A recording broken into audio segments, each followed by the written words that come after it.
continuar aí com esse assunto de riscos, mas agora com uma pegada um pouco diferente, mas que com certeza tem uma adesão muito grande, ou deveria ter, pelo menos, ainda, uma temática que a gente vem conversando aqui. Então, vocês conversaram um pouco com os profissionais que estão ali naquele desafio do dia a dia no órgão ambiental, né, que a gente sabe que é um grande desafio, uma massa de trabalho muito grande, uma massa de dados muito grande também, e de uma importância enorme para todos nós, né, uma responsabilidade muito grande. Então, a gente agradece a vocês por se dedicarem tanto nesse trabalho.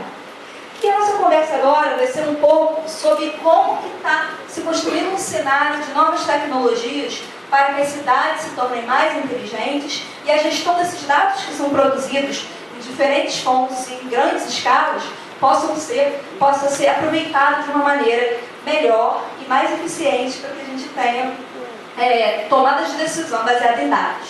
Tá? Então, por isso eu resolvi trazer essa temática para vocês das cidades inteligentes, smart cities e redução de riscos de desastre. Bom, eu sou pesquisadora em redução de riscos de desastres, tenho projeto de iniciação científica e extensão nessa área, sou professora da casa, nos cursos de engenharia ambiental e algumas disciplinas na civil, e sou voluntária da defesa civil, enfim, não vou ficar falando sobre mim, mas estou aí nessa temática no dia a dia. Né? Bom, então, falando um pouco sobre a redução de riscos de desastres, a gente vem caminhando ao longo do tempo, mudando a concepção com que se trabalha a questão dos desastres. E quando a gente fala em desastres, está falando de desastres originados por fenômenos naturais, potencializados pelas ações nas cidades e no ambiente pelo homem, e também dos desastres de origem tecnológica, para os quais teve um foco um pouco maior aqui na questão da contaminação. Bom, até 1990, no cenário internacional, a ênfase para essa temática era muito na gestão do desastre, ou seja, aconteceu, o que a gente faz agora, como é que distribui as atribuições, vamos correr atrás do prejuízo e tentar minimizar os danos do que já se manifestou. Em 1994, tivemos a primeira conferência mundial organizada pela ONU para discutir essa temática. Tá?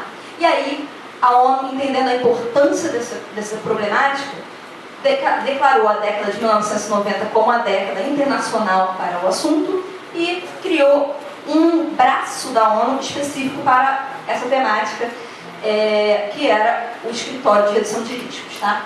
Em 2005 veio a segunda conferência, que como resultado teve o Marco de Ação de Diogo, que trazia um horizonte de 2005 a 2015, ações para tentar promover uma redução de riscos de desastres mais ampla e mais eficiente. Em 2015, há pouco tempo, tivemos então a terceira conferência mundial, que como resultado teve o Marco de Sendai, que já veio construído a partir de uma análise crítica do que se teve de desafios e propostas a partir da implementação do Marco de Ação de Diogo, e vem aí bater muito nessa tecla de que é preciso reduzir riscos. A gente não pode trabalhar só na gestão dos desastres. E é preciso reduzir riscos envolvendo a população, trazendo a iniciativa privada para essa pegada também, integrando as diferentes instâncias do poder público e trabalhando com os diferentes setores que estão envolvidos com essa temática. Gestão de riscos não é coisa da defesa civil. A defesa civil pode capitanear principalmente no momento que um desastre acontece, mas é também da esfera do planejamento urbano, é da esfera da gestão ambiental, da gestão de recursos hídricos e de tantas outras áreas que de alguma maneira vão interagir com essa problemática, seja para prevenir, seja para minimizar os danos uma vez que aconteça algum acidente. No Brasil, a gente até 1990 também trabalhava com gerenciamento dos riscos.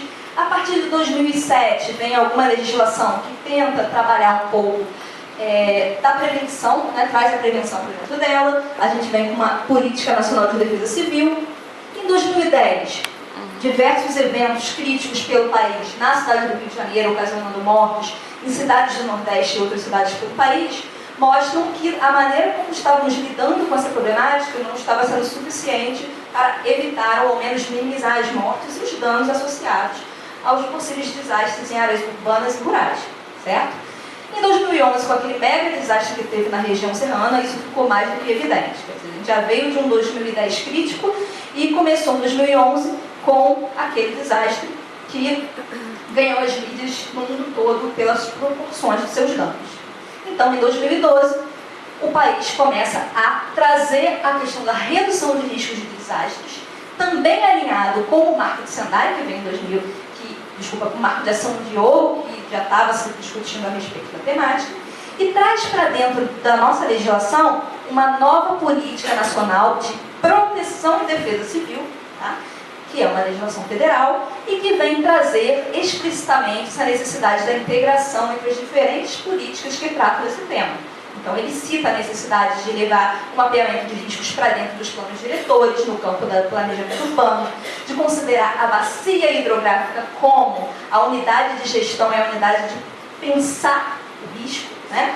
Então, a gente está conversando com a política de recursos hídricos e fala também de outras políticas como saúde, educação, e que mostrando a importância e trazendo essa necessidade para que todos os órgãos pensem nessa questão. Então, quando a gente fala em redução de riscos de desastres, a gente tem que pensar que tem que combinar medidas estruturais, ou seja, aquelas que envolvem obras de engenharia, intervenções físicas, que geralmente envolvem também um maior aporte de recursos financeiros, né? E, portanto, um planejamento um pouco maior, a licitação, contratação de obra, quer dizer, algo um pouco mais complexo de conseguir implementar, tá? Mas combinar isso com as medidas estruturantes, também conhecidas como medidas não estruturais. Aquelas que envolvem políticas públicas, treinamento, conscientização, medidas de planejamento urbano, mas que você trabalhe na prevenção, nos planos, na delimitação de quais são as limitações para cada área, trabalhando também com dados, por exemplo, de áreas contaminadas. Então, é mitigar os riscos já existentes, sem esquecer de maneira alguma de evitar a instalação de novos riscos. E esse é um eixo que a gente esquece muito, né? Vai atacar só no que já está implementado e acaba deixando que novas residências se instalem em áreas de riscos. E a gente está sempre buscando apagar um incêndio e nunca para de aumentar, né? Vai criando novos focos em toda parte. Então, existem diferentes definições de redução de riscos de desastres. Não é o objetivo aqui ficar trabalhando com conceito, tá?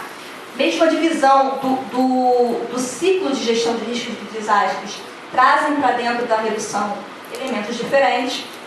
Esse foi o recorte que eu fiz na minha tese de doutorado. Então, para a minha tese, eu considerei redução de riscos, a prevenção, mitigação e preparação.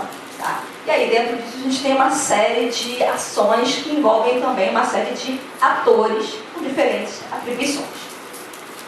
Para vocês terem uma ideia, eu fiz aqui um mapa que mostra esse cruzamento de atribuições, né, no campo dos riscos de desastres, onde vocês veem o que está sinalizado em azul é da esfera da política de recursos hídricos, política nacional de recursos hídricos, em verde da nossa política de meio ambiente, em laranja as questões relacionadas à proteção e defesa civil e em cinza de planejamento urbano. Isso trabalhando só com aquelas políticas públicas que têm uma relação mais evidente, né, e mais imediata com a redução de riscos. A gente poderia colocar nesse mapa também a questão de saúde, de educação, né, mas aí falta cor para poder identificar as caixinhas ali, né? Tá? Então, só para vocês terem uma ideia, que a gente trabalha com diferentes órgãos, de diferentes temáticas, em diferentes escalas também, e o desafio não é pequeno para conseguir traçar estratégias que sejam integradas dentro desse campo. Tá? E aí, agora eu vou falar um pouco para vocês sobre cidades inteligentes. É um termo que está aí, né, que se tem falado cada vez mais. A nossa cidade está trabalhando com essa vertente, com essa visão de se transformar. Para alguns já é considerada uma cidade inteligente, né? Mas o que é uma cidade inteligente? Quem sabe me dizer o que é uma cidade inteligente? Não tem um prefeito que tem. Essa é uma boa definição. Mas, fora essa, alguém tem mais alguma ideia de que é a cidade inteligente?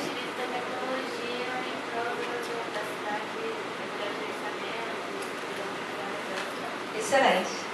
É você trazer a tecnologia para dentro da gestão, do planejamento, da concepção das políticas públicas para transformar uma cidade melhor. Né? Então, eu construí uma definição baseada em tantas outras que existem, né? Mas a gente pode considerar que uma cidade inteligente é uma cidade que é inovadora. Isso, a questão da inovação está inerente à questão das cidades inteligentes, tá?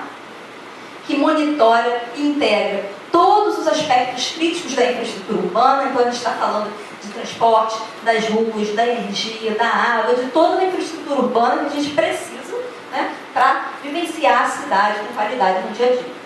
Utilizando tecnologias de informação e comunicação, a comunicação é um eixo muito importante, tá?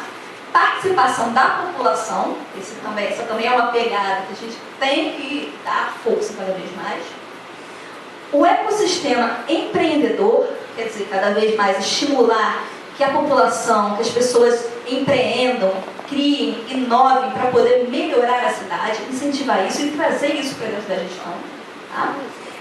Para promover eficiência nas operações e serviços urbanos, como ela falou, tá? De modo a otimizar recursos, quer dizer, deixar de gastar várias vezes para fazer a mesma coisa, tá? Enquanto maximiza os serviços aos cidadãos, dessa maneira eu consigo entregar uma cidade melhor para as pessoas, melhorando a qualidade de vida, gerando emprego e renda e reduzindo as desigualdades. Que definição maravilhosa, o sonho da gente, né? Mas é isso que a gente quer alcançar, pelo menos em alguma medida.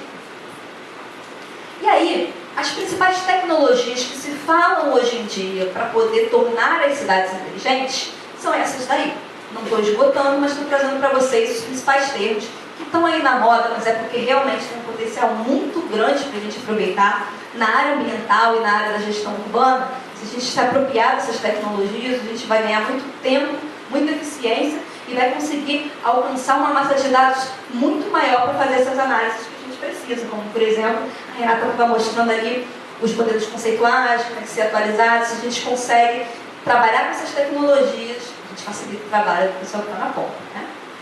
Big Data, o que é? É um conjunto de objetos conectados à internet.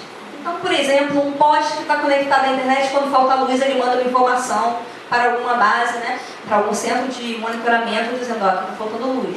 Mas não é necessariamente só isso. No poste, ele pode estar monitorando a luz, que é exatamente a função que ele desempenha na cidade, mas ele pode monitorar outras coisas. Ele pode, de repente, monitorar se está chovendo, ter ali um sensor instalado que vai monitorar quantas pessoas passam ali, qual é o tráfego que tem naquela área, se tem ou não inundação, e um universo enorme de possibilidades.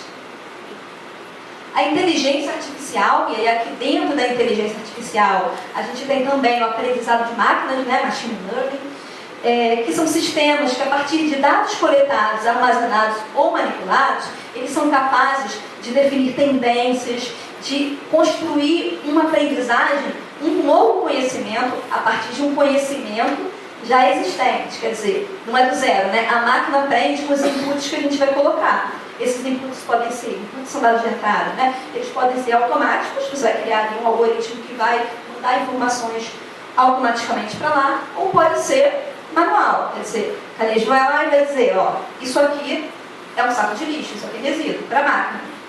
Isso aqui também é, isso aqui também é. Aquilo que o Google obriga a gente a fazer quando diz que a gente você não é um robô, né? Você tem que escolher o que é placa, o que é carro, né? Para que eu estou fazendo isso? Isso daí você está fazendo para alimentar o sistema de inteligência artificial do Google. Ele está mapeando o que nós humanos entendemos como uma placa de rua, como um carro, e tudo isso junto vai alimentar uma massa de dados que vai criar uma nova inteligência, um novo conhecimento a partir de conhecimentos já existentes, certo? Bom, e isso é muito interessante, tem um grande potencial para resolver problemas complexos, que nós temos uma limitação de análise de dados, a gente consegue enxergar até uma determinada vertente, até um determinado número de variáveis. E quando a gente trabalha com máquinas, isso amplia, isso agiliza também. A internet das coisas, aliás, até ficou trocado, a internet das coisas, que é o conjunto de objetos conectados à internet. O Big Data é a coleta e análise de um volume grande de dados e processamento desses dados para apontar tendências. Depois vou consertar na apresentação que vai para vocês.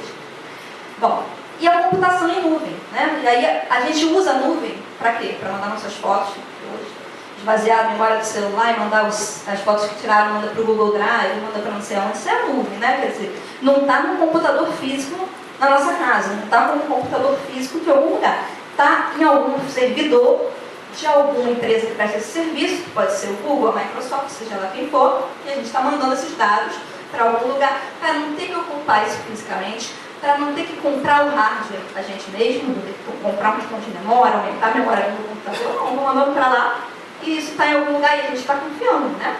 Mas esse é um serviço que cada vez mais acontece dessa maneira, dependendo do volume de dados que está enviado, você tem a infraestrutura no local. Cada vez mais se trabalha com lançar os dados na nuvem e contratar serviços, inclusive de processamento dos dados, já na nuvem.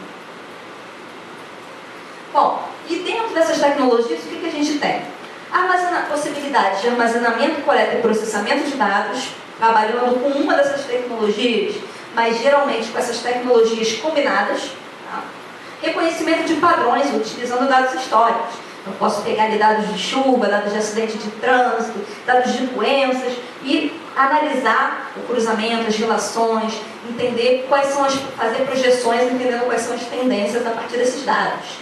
Previsão de consumo, por exemplo, de água, energia e outros insumos numa cidade, numa empresa também, né? A partir do histórico de dados que você tem, cruzando informações que a gente às vezes nem pensou em cruzar. Então, a prefeitura, o governo do estado, o governo federal e as empresas estão o tempo todo coletando dados. O tempo todo, na internet, no dia a dia que a gente está colocando ali na rede. E esses dados geralmente não são trabalhados em todo o seu potencial, porque não há tempo e não há pessoal mesmo, né, para fazer esse trabalho. É um trabalho que demanda pessoal dedicado.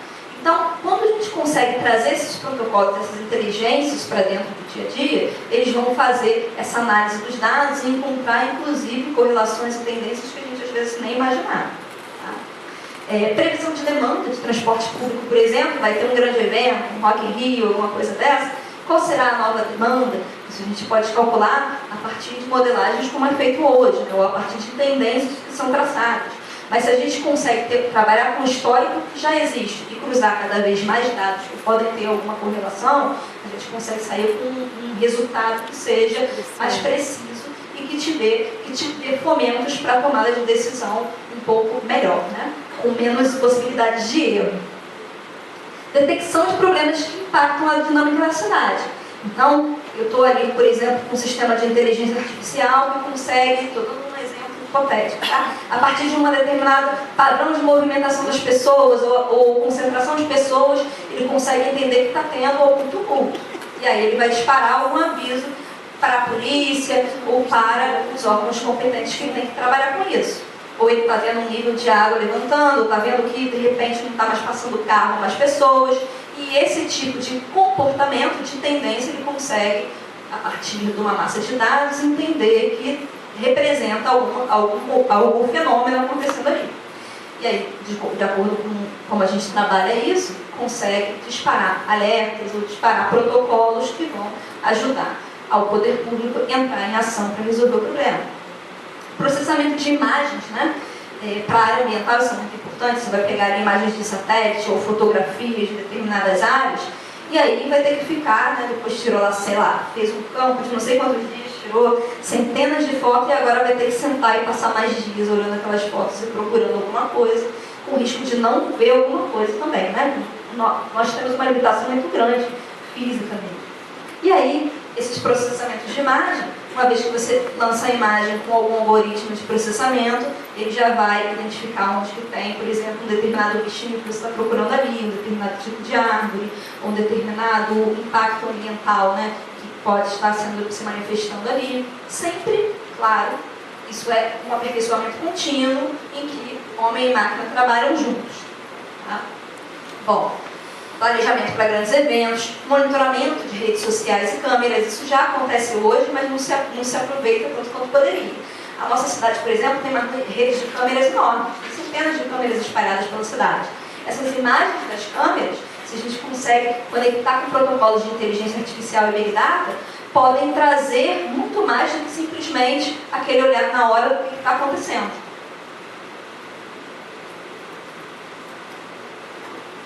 E como é que a gente integra as cidades inteligentes, né, as smart cities, com a redução de riscos de desastres? Como é que a gente faz um ajudar o outro? Bom, para o poder público, a gente já viu que as cidades inteligentes conseguem trazer para o poder público a possibilidade de integração e análise dos dados gerados nas diferentes esferas, pelos diferentes órgãos e pelas empresas também. Hoje, por exemplo, a Enéia já trabalha com uma gestão compartilhada em algumas esferas, onde o próprio empreendedor lança o dado lá no sistema online e eles vão analisar isso, mas isso é super, né? Alguém tem que sentar lá e fazer, não é? Não tem uma máquina, não tem um protocolo, não tem nada, a gente não aproveita o potencial que a tecnologia tem aí para poder fazer, para poder analisar esses dados e integrar. Monitoramento meteorológico. Existe toda uma rede de monitoramento, mas se pode cruzar esse monitoramento com os padrões da cidade para ter uma melhor percepção e apontar tendências de como a cidade vai responder a um determinado fenômeno. Uma chuva, uma escassez hídrica, altas temperaturas. Então, o monitoramento da resposta da população frente a eventos críticos. Quando acontece, por exemplo, uma chuva, como aconteceu nessa última semana, as pessoas vão responder aquele evento de alguma maneira, se concentrando em um lugar, se deslocando para um outro, procurando um determinado recurso, ligando para um determinado local, e tudo isso está gerando dado. Está gerando dado na operadora de telefone, está gerando dado nas máquinas de cartão, está gerando dado uma série de formas que hoje a gente está conectado de toda maneira, né? E através de parcerias ou até da contratação desses serviços, da contratação desses dados, é possível aí um universo de cruzamentos e análises que vão te trazer resultados interessantes nesse sentido. Redes sociais também, existem já programas que fazem essa busca de palavras-chave, das hashtags em redes sociais. Então, choveu, quais foram as hashtags? Onde é que estava a localização? As pessoas não fazem check-in lá, dizendo onde é que estão? Isso tudo é passível de coleta e análise desses dados para entender como é que a cidade, como é que as pessoas de um determinado local respondem a um determinado cenário. Previsão da resposta da cidade a eventos críticos, como eu falei para vocês.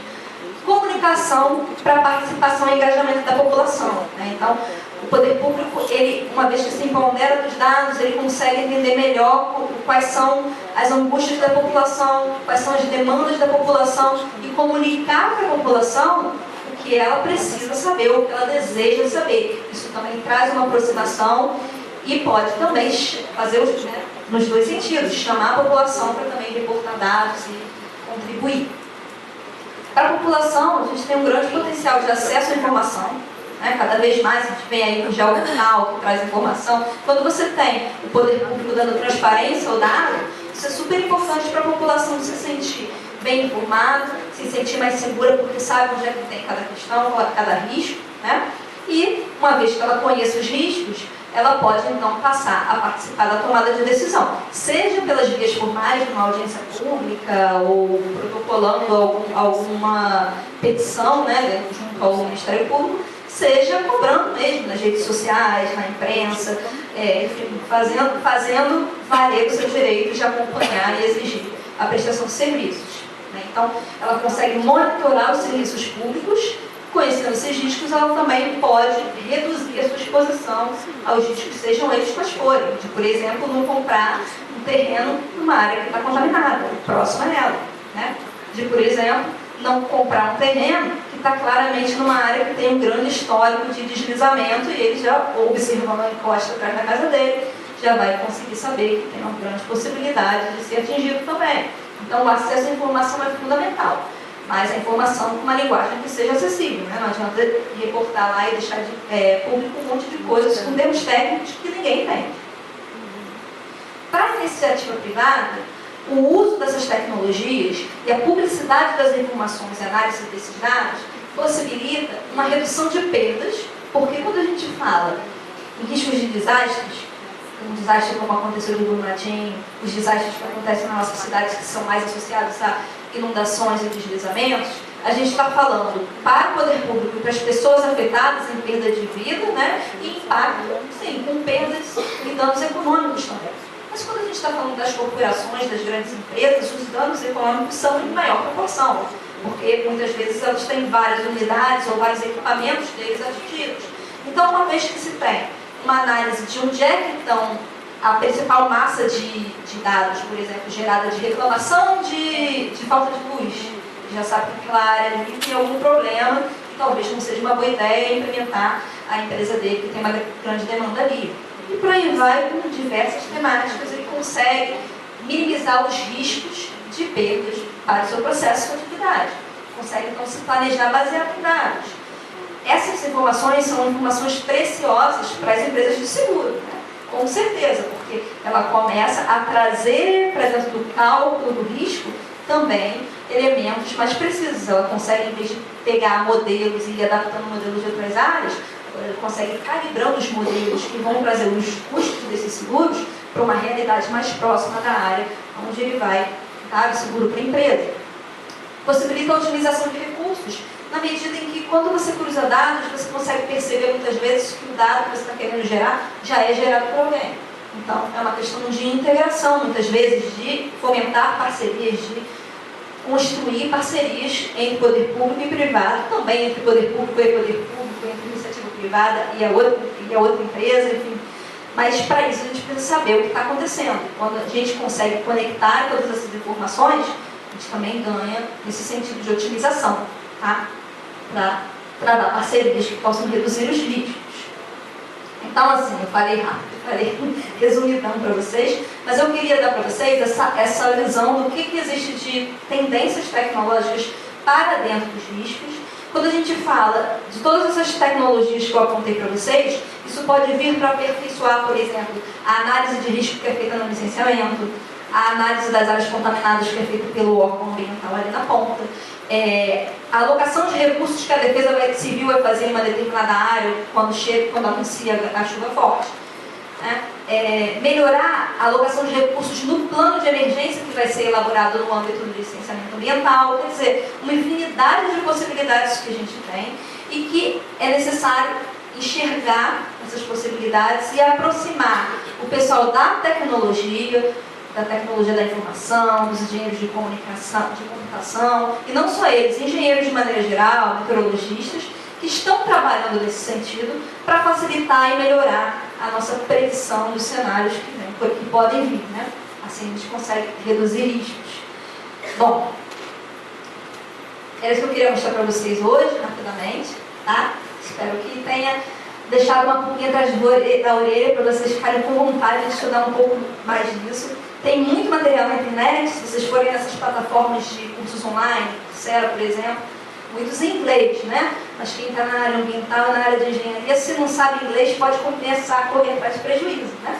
Então, tem muitos cursos online gratuitos que vão trazer para vocês mais elementos sobre essas temáticas, se vocês tiverem interesse, tá bom? Boa noite, pessoal.